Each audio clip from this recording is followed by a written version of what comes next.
Tennis ball cricket हा खेळ आता मनोरंजनचा खेळ नाही राहिला. जवळपास महाराष्ट्राचे आमचे स्वतःचे जे मुले आहेत जे खेळतात महाराष्ट्र संघटनेकडून, ते 86च्या वर मुले सेंट्रल गव्हर्नमेंट मध्ये जॉब मध्ये लागलेले आहे. कारण 2% रिझर्वेशन कोटा भारत सरकारने या खेळाला डीओपीटीच्या माध्यमातून प्रत्येक डिपार्टमेंट मध्ये दिलेला आहे. Central excise, railways, post office, income tax, GST. जास्त तर मुले आपले पोस्ट ऑफिस, इन्कम टॅक्स आणि जीएसटीला मुले आणि मुली लागलेले आहेत. तर म्हणजे हे आरक्षण प्राप्त खेळ आहे पहिली गोष्ट. दुसरा म्हणजे या खेळाला 1999 पासून ministry of youth affairs, sports government of इंडियाकडून मान्यता आहे. म्हणजे जर तुम्ही गुगल किंवा कोणत्याही ChatGPT वगैरे सर्च केला तर क्रिकेट म्हणून जर कोणता खेळ भारतात रिकग्नाइज आहे ते फक्त टेनिस बॉल क्रिकेट आहे. लेदर क्रिकेट सुद्धा त्याची मान्यता 2011 मध्ये जेव्हा राजीव गोयल काहीतरी क्रिकेट मंत्री होते भारत सरकार, तेव्हा त्यांची मान्यता काढली. ते आता प्रोफेशनल क्रिकेट राहिला. पण जर भारतात मान्यता प्राप्त क्रिकेट म्हणून जर कोणी खेळ आहे तर ते आहे टेनिस बॉल क्रिकेट. 1999 पासून भारत सरकारची क्रीडा मंत्रालयाची मान्यता आहे आणि खेळाडूंना 2% जॉबमध्ये रिझर्वेशन सुद्धा दिलेलं आहे. तिसरी गोष्ट म्हणजे या खेळाला 2013 पासून महाराष्ट्र शासनाने मान्यता दिली आणि शालेय स्पर्धामध्ये खेळला जातो 2013 पासून. खेलो इंडिया मध्ये या खेळाचा समावेश करण्यात आलेला आहे यावर्षी आणि येणाऱ्या काळात हे विद्यापीठात येणार आहे. तर या खेळाची ही उपलब्धता झाली. आता 35 नॅशनल ऑलरेडी या खेळाची झालेले आहेत. ते 36 नॅशनल आहे. याची जबाबदारी ऑर्गनायझेशनची दुसऱ्यांदा 2018ला पहिल्यांदा महाराष्ट्राला दिली होती. सिनियर नॅशनल ऑर्गनायझेशन त्याची इंडिया फेडरेशननी. त्यानंतर 2011 नंतर आता 2026 मध्ये ही जबाबदारी पुन्हा महाराष्ट्र टेनिस बॉल क्रिकेट असोसिएशनला दिली गेली आणि त्याला आम्ही खूप छानपणे ऑर्गनाइज करण्याचा आमचा प्रयत्न आहे. या स्पर्धेमध्ये भारत राज्यामध्ये जितनेही राज्य संघटना आहे म्हणजे जे राज्य आहेत युनियन टेरिटरी मिळून सर्व राज्यांनी कन्फर्मेशन दिलेलं आहे. सर्व राज्य जवळपास उद्या सकाळपासून टीमचा येणार सुरू होईल रेल्वे स्टेशनवर. तिथे आम्ही एक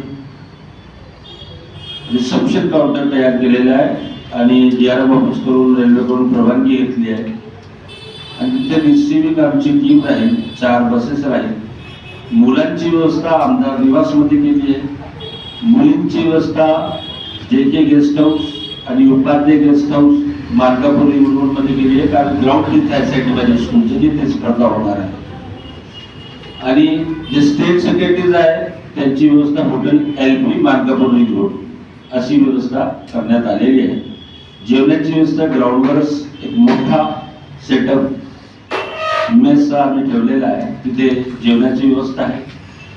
या स्पर्धेमध्ये पहिल्यांदा मेन ऑफ द सिरीज म्हणून electric bike, women's of the series म्हणून इलेक्ट्रिक ॲक्टिवा हे ठेवण्यात आलेली आहे खेळाडूंसाठी.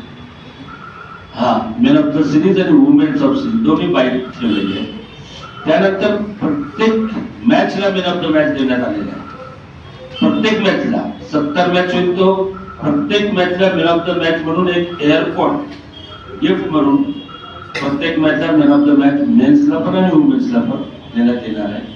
त्यानंतर जे आमची मित्रमंडळी आहे, काही आमचे स्पॉन्सर्स आहेत, त्यांनी cooler, fridge, washing machine, toaster सारख्या असे पुष्कळचे गिफ्ट आपल्याकडून दिलेले आहे.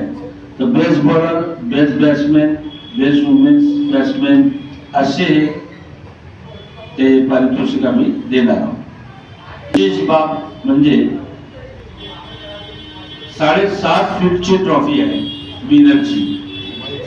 बॉईजची आणि 7.5 फीटची रनर्स वुमेन्सची पण विनरची ट्रॉफी आहे आणि 6.5 फीटची ट्रॉफी मुलींची आहे, सॉरी सेकंड प्लेसची आहे आणि 5.5 फीटची ट्रॉफी थर्ड प्लेस साठी ठेवण्यात आली.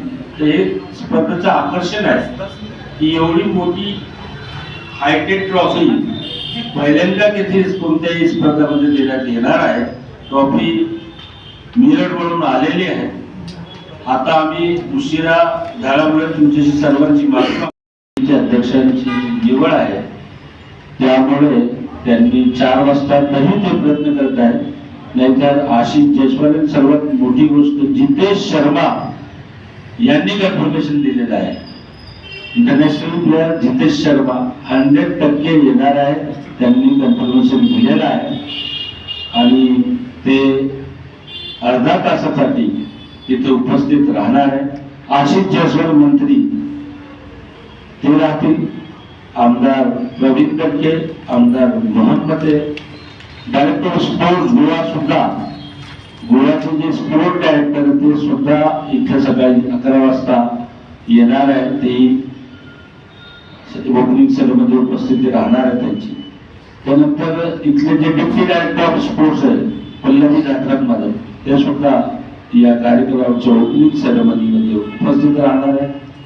ओपनिंग सेरेमनी परवाच्या दिवशी म्हणजे 19ला संध्याकाळी 5:30 वाजता होणार आहे आणि या ओपनिंग सेरेमनीमध्ये जे जे अतिथी येणार आहेत त्यांचे नाव मी ऑलरेडी तुम्हाला सांगितले. ते आलेले आहे महाराष्ट्राकडून मी आणि डॉक्टर बाबूलाल ढोकरे आहे.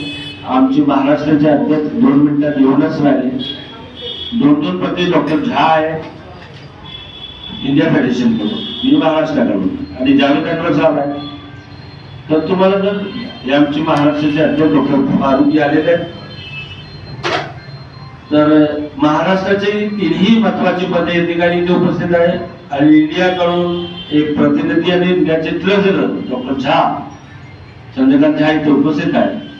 यानंतर अजून काही प्रश्न तुमचे असेल चंद्र दलाल साहेब आमच्या सोबत उपस्थित आहे, आमच्या असोसिएशनचे सदस्य आहेत. डॉक्टर बाबूलाल ढोकरे प्राचार्य Vini Deshmukh college of physical education हे आमचे उपाध्यक्ष आहेत. श्री जावेद अनवर सर हे tennis ball cricket federation of India कडून प्रतिनिधी म्हणून उपस्थित झालेले आहेत. त्यानंतर श्री चंद्रकांत झा हे कोषाध्यक्ष आहेत tennis ball cricket federation of इंडियाचे. त्यानंतर Shri Wasirullah Khan sir office secretary tennis ball cricket federation of India आणि मी स्वतः या 36 senior national tennis ball cricket चॅम्पियनशिपचा ऑर्गनायझिंग सेक्रेटरी आणि महाराष्ट्र टेनिस बॉल क्रिकेट असोसिएशनचा आधी सचिव होतो, आता ऑर्गनायझिंग सेक्रेटरी.